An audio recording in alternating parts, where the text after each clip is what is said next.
पाकिस्तान के जो ओवरसीज़ हैं अमेरिका में, कनाडा में, उन्होंने इकट्ठे होकर एक बड़ा एहतजाज किया। सैकड़ों की तादाद में वो इकट्ठे हुए और आसिम मुनीर साहब के खिलाफ वो एहतजाज कर रहे थे। Field marshal Asim Munir America के दौरे पर हैं और ये मुतनाज़ दौरा इसलिए बन गया कि पहले कुछ टाउट्स और ये लोग जो है वो बड़े नारे लगा रहे थे, दावे कर रहे थे कि आसिम मुनीर साहब को इसलिए बुलवाया गया अमेरिका में क्योंकि आसिम मुनीर साहब से अमेरिका बहुत प्यार करता है। और जनाब वजह यह है कि अमेरिकन मिलिट्री की 250वीं सालगिरह है, अमेरिकन फ़ौज की 250वीं या 250वीं सालगिरह है, एनिवर्सरी है, और उस मौके के ऊपर ये परेड होने जा रही है और उस परेड में आसिम मुनीर साहब को बुलाया गया है। ये दावे किए गए। टाउट्स जो है ना वो गेम बड़ी चुक देते हैं पकड़ के। इतनी गेम चुकनी नहीं चाहिए, इजी रहना चाहिए, नॉर्मल रहना चाहिए, क्योंकि अभी तक हमें ये नहीं पता कि उनके दौरे का मकसद क्या है, बुलाया किसने है, वजह क्या है, ये चीज़ें भी सामने नहीं आई।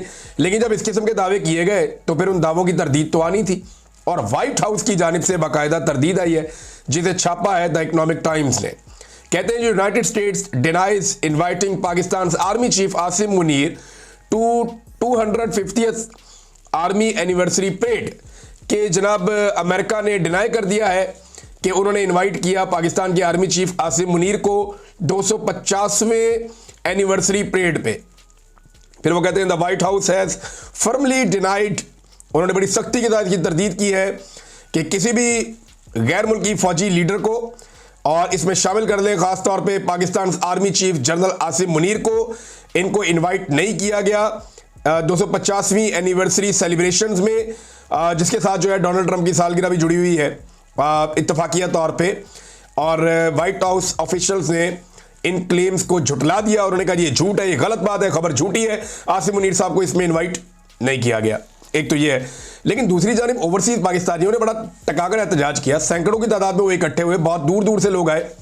हालांकि बड़ी मेहनत की पाकिस्तान की इंटेलिजेंस एजेंसीज ने, पाकिस्तान के इदारों ने, पाकिस्तान के सफारत खाने ने बड़ी मेहनत की, बड़ा जोर लगाया, एक एक शख्स से रब्ता किया, एक एक बंदे के खानदान को यहां पे थ्रेट किया गया और उन्हें कहा गया कि खबरदार अगर आप निकले एहतजाज के लिए और अमेरिका में होने वाले एहतजाज का आपने हिस्सा नहीं बनना। लेकिन इसके बावजूद बहुत बड़ी तादाद में लोग आए। उनका यह कहना है कि पाकिस्तान में एक अनडिक्लेयर्ड मार्शल लॉ है, पाकिस्तान में इंसानी हकूक की आज़ादी नहीं है, पाकिस्तान में मैंडेट जो है उसका एहतराम नहीं है, पाकिस्तान में किसी किस्म का आज़ादी इज़हार राय नहीं है। तो पाकिस्तान के अंदर जो है वो अनडिक्लेयर्ड मार्शल लॉ है और उसके लिए रिस्पॉन्सिबल वो करार देते हैं पाकिस्तान की मौजूदा मिलिट्री क़यादत को।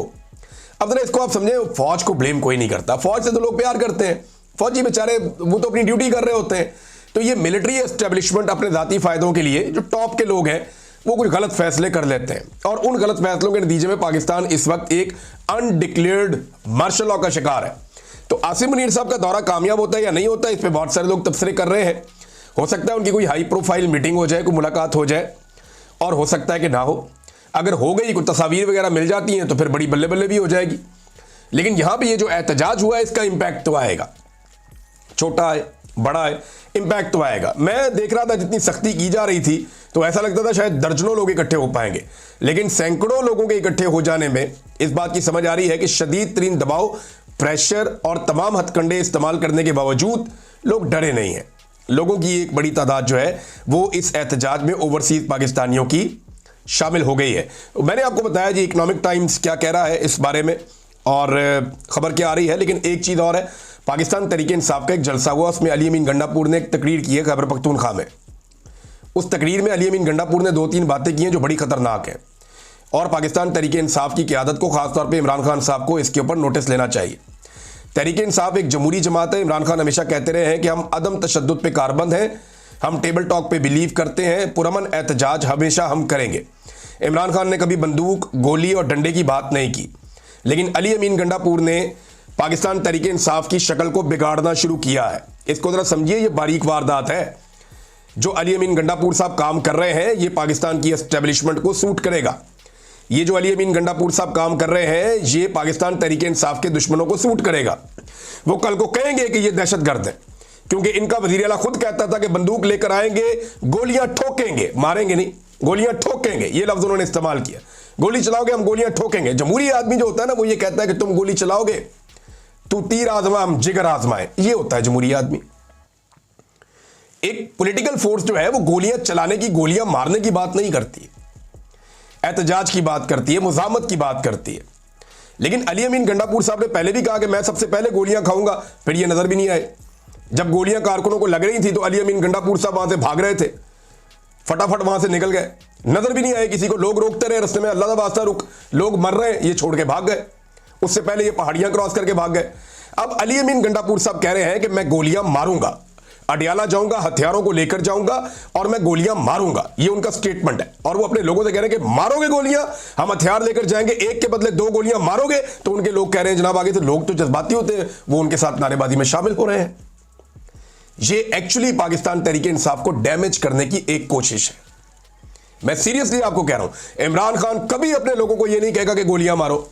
इमरान खान कभी अपने लोगों को यह नहीं कहेगा कि कत्लेआम करो, कभी नहीं कहेगा।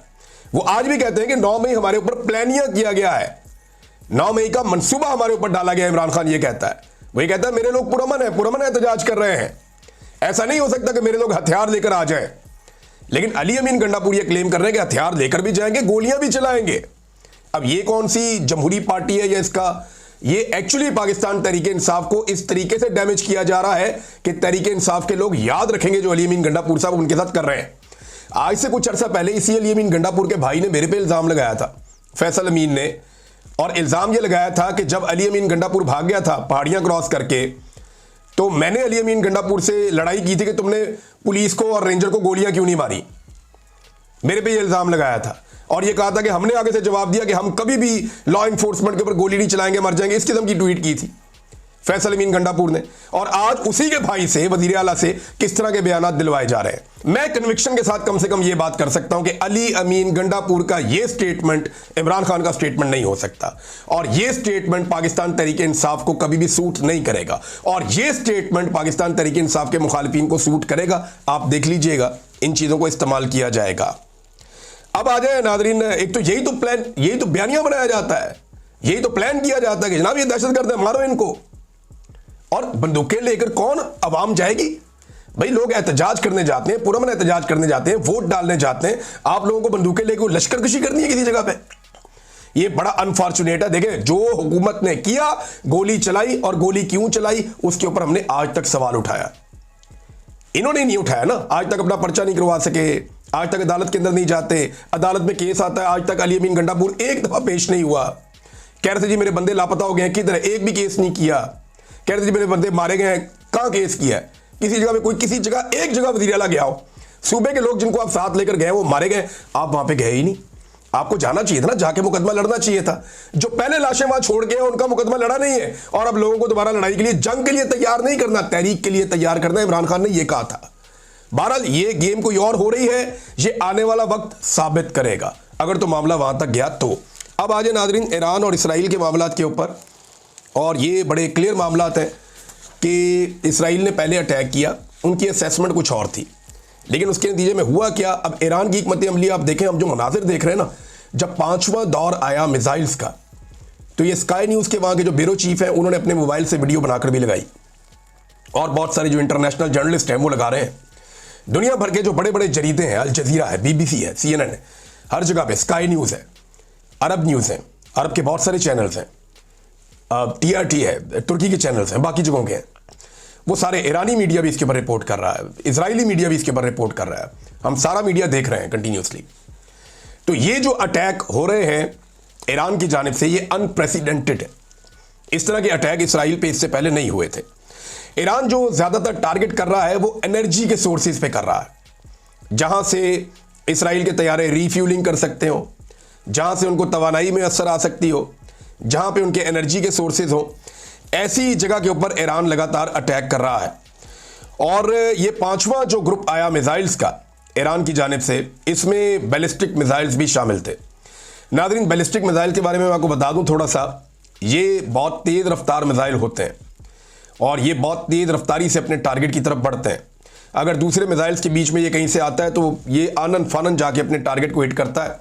ये एटलीस्ट मैक 5 की रफ्तार से होता है। खैबर मिसाइल नॉर्मली ईरान ने कहा था कि वो चलाएंगे, और बहुत सारे लोग क्लेम कर रहे हैं कि जो विजुअल्स आ रहे हैं, जो मिसाइल बहुत सरहद के साथ, बड़ी रफ्तार के साथ अपने टारगेट पे जाके हिट हो रहे हैं, वो खैबर मिसाइल है, नॉर्मली ये कहा जा रहा है।